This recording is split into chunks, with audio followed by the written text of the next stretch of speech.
Mein Name ist Anna Schulz. Ich bin 18 Jahre alt und spiele Geige, seit ich 2 Jahre alt bin.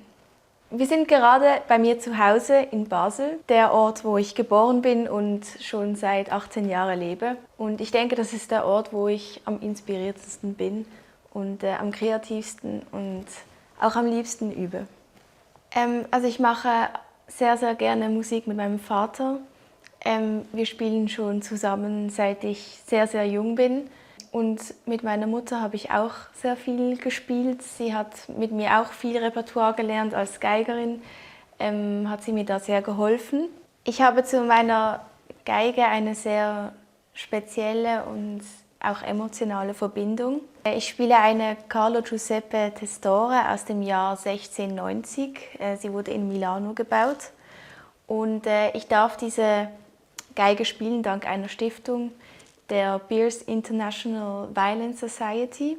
Das ist Aisha, mein Hund, und sie hört auch immer gerne zu, wenn ich übe, und sie schläft immer daneben.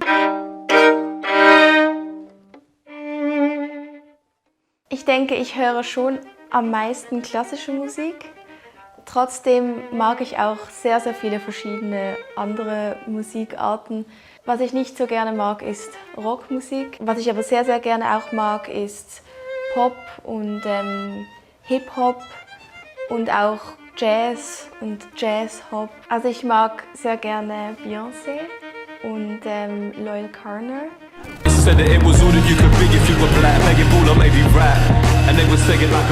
Hier sind ein paar Erinnerungen von meiner Kindheit. Und das ist ein kleines Büchlein, das ich auch oft dabei habe. Und ja, das ist auch immer sehr interessant, weil man versteht dann auch oft viel besser, was man wie interpretieren soll und wie genaue Details sein sollten. Und es ist auch immer spannend, das selber herausfinden, zu probieren. Ja. Diese Erfahrung auch in Fribourg zu erleben, da bin ich sehr, sehr gespannt. Und das ist auch wieder ein neues Abenteuer, worauf ich mich sehr freue. Und ich freue mich auch, dass ich ausgewählt wurde. Ich denke, vor allem unter Musikern versteht man doch sehr viel mehr voneinander, auch wenn man nicht die Sprache spricht.